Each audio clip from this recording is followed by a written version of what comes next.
मित्रों, आप सभी यह तो जानते ही हैं कि गरुड़ पुराण भगवान विष्णु की भक्ति तथा उनके ज्ञान पर आधारित है। गरुड़ पुराण हिंदू धर्म के प्रसिद्ध धार्मिक ग्रंथों में से एक है और यह पुराण 18 पुराणों में से एक माना जाता है। गरुड़ पुराण में मनुष्य के जीवन को लेकर बहुत सी बातें बताई गई हैं। नमस्कार दोस्तों, और आप सभी देख रहे हैं आपका अपना YouTube चैनल यूजफुल जानकारी, जिसमें हम आप सभी को समय समय पर धार्मिक ग्रंथों में वर्णित महत्वपूर्ण जानकारी को आप सभी के सामने प्रस्तुत करते रहते हैं। आज के हमारे इस वीडियो के माध्यम से हम सभी जानेंगे कि आपके पाप कर्मों के अनुसार आपको अपने अगले जन्म में यानी कि पुनर्जन्म में कौन सी योनि मिलती है। यह जानने से पहले हमें इस बात को जानना जरूरी है कि क्या सच में पुनर्जन्म होता है। जी हाँ प्रिय श्रोताओं, पुनर्जन्म होता है और हम इस बात को एक उदाहरण के माध्यम से आपको समझाएंगे। जब कोई भी मनुष्य बालक पैदा होता है तो पैदा होने पर ही कई बालक किन्नर पैदा हो जाते हैं, या फिर कई बालक ऐसे पैदा होते हैं जिनमें कई प्रकार के दोष पाए जाते हैं। जैसे कोई जन्म से ही विकलांग पैदा होता है या फिर जन्म से ही देखने में असमर्थ होता है। सोचिए कि ऐसा क्यों होता है। दोस्तों, इसके पीछे वैज्ञानिक कारण तो जरूर होता है, लेकिन वो बच्चा ही क्यों, हम आपको बताएं कि ऐसा इसलिए होता है। उस बच्चे के पिछले जन्म के कर्म बता दे कि भविष्य पुराण और गरुड़ पुराण समेत कई धार्मिक पुराणों के अनुसार पुनर्जन्म का विचार सत्य होता है। बल्कि भविष्य पुराण तो पांडवों और कौरवों के जन्म के बारे में भी बताती है। भविष्य पुराण में लिखा हुआ है कि कैसे कि पांडव भाइयों ने अलग अलग घरों में अपने अपने कर्मों के अनुसार जन्म लिया था। यानी कि इस बात को मद्देनजर रखते हुए पुनर्जन्म मिथ्या नहीं है। पुराणों में ऐसा भी कहा जाता है कि जब तक शिशु माँ के कोख में रहता है तो उसे सब कुछ पिछले जन्म का याद रहता है। उसे यह पता होता है कि उसने पिछले जन्म में क्या क्या पाप किए हैं, और उसे यह भी पता होता है कि पिछले जन्म में उसकी मृत्यु कैसे हुई थी।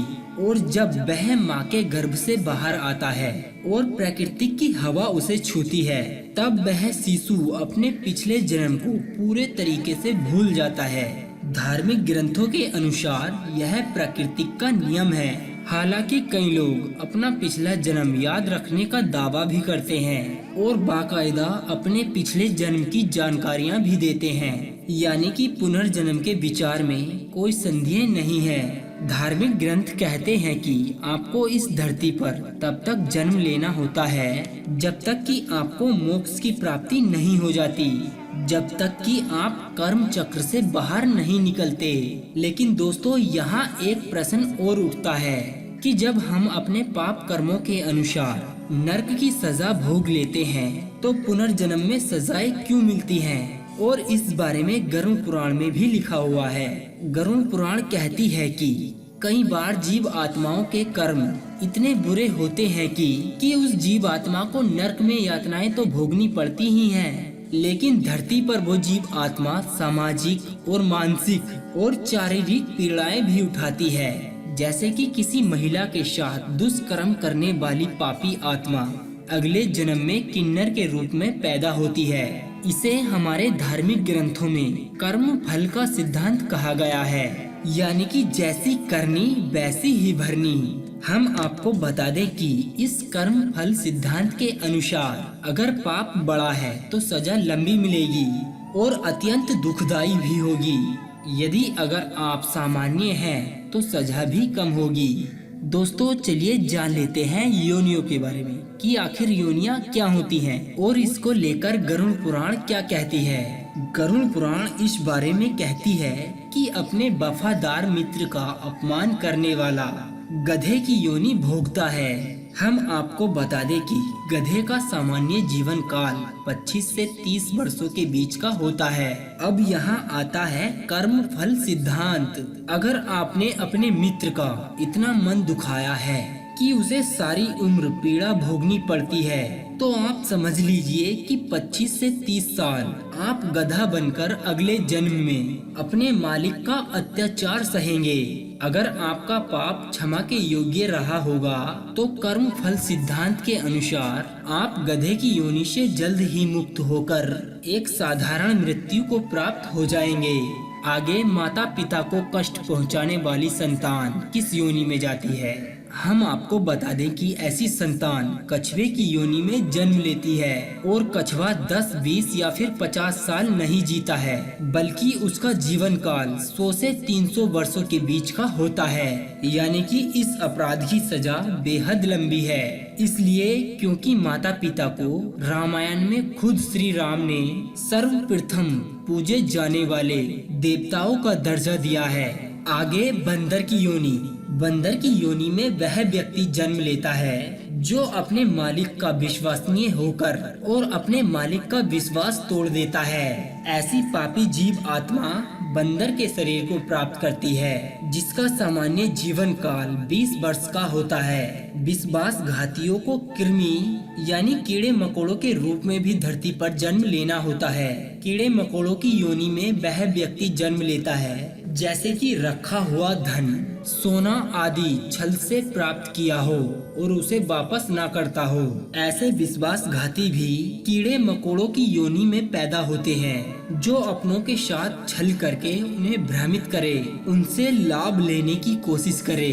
ऐसी पापी जीव आत्मा मत्स्य यानी कि मछली के रूप में जन्म लेती है। मछली का सामान्य जीवन 20 साल का होता है, लेकिन जैसे कि हम आपको बता चुके हैं कि आपका जीवन काल कितना लंबा होगा वो आपके कर्म फल सिद्धांत पर निर्भर करता है।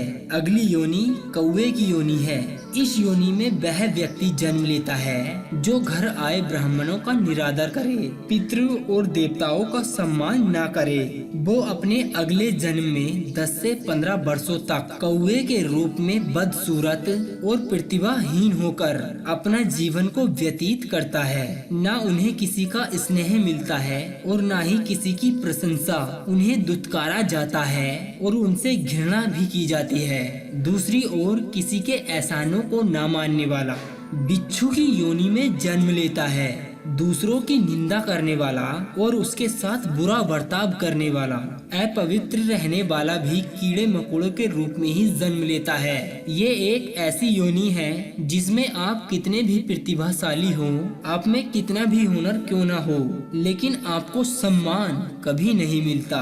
आपको रौंदा जाता है, कुचला जाता है। उदाहरण स्वरूप एक चींटी को ही देखें। चींटी में भी भरपूर हुनर होता है, छोटी होती है लेकिन दृढ़ संकल्पी होती है, नीचे गिर जाती है लेकिन फिर चलने लग जाती है और जब तक अपनी मंजिल पर नहीं पहुंचती वह चलती ही रहती है। लेकिन मनुष्य धरती पर चलते हुए यह कभी नहीं सोचते कि कहीं उसके पाँव के नीचे चींटी ना आ जाए। चींटी का आकार ही इतना छोटा होता है, लिहाजा जैसे कि आपने अपने पिछले जन्म में जैसे किसी और व्यक्ति के सम्मान को उस जीव आत्मा ने अपने पैरों के नीचे रौंदा था, अगले जन्म में उस जीव आत्मा के साथ भी ठीक वैसा ही होता है। गरुड़ पुराण आगे यह भी कहती है कि दूसरों का अच्छा सोचने वाला और धर्म को मानने वाला, धार्मिक ग्रंथों में विश्वास रखने वाला, पशुओं से प्रेम रखने वाला, माता पिता का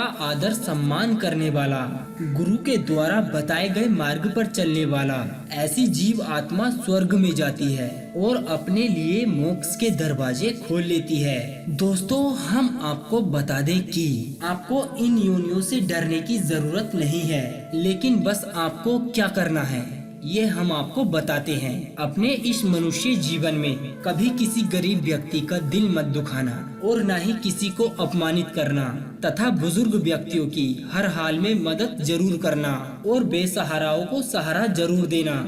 यदि अगर आप ऐसा करते हैं तो आपको इन योनियों से होकर नहीं गुजरना होगा। हम वादा करते हैं कि अगर आप ऐसा करते हैं तो आपको उस परमात्मा की शरण जरूर मिलेगी और हम आपसे उम्मीद करते हैं कि आपको हमारा यह वीडियो काफी पसंद आया होगा। अगर ऐसा है तो कृपया आप हमारे इस वीडियो को ज्यादा से ज्यादा लाइक कर दें तथा अपने दोस्तों के साथ शेयर कर दें और आगे ही ऐसी ज्ञानवर्धक ज्ञानवर्धक वीडियोस देखने के लिए आप हमारे इस चैनल को सब्सक्राइब कर लें। अब दीजिए हमें इजाजत, ताकि हम आप सभी के लिए धार्मिक ग्रंथों में वर्णित ऐसी ही अनसुनी व रोचक तथा ज्ञानवर्धक जानकारी को ढूंढकर ला सकें। तब तक के लिए आप अपना ध्यान रखिए और हमेशा मुस्कुराते रहिए। फिर मिलेंगे जल्द ही एक और ऐसे ही वीडियोस के साथ।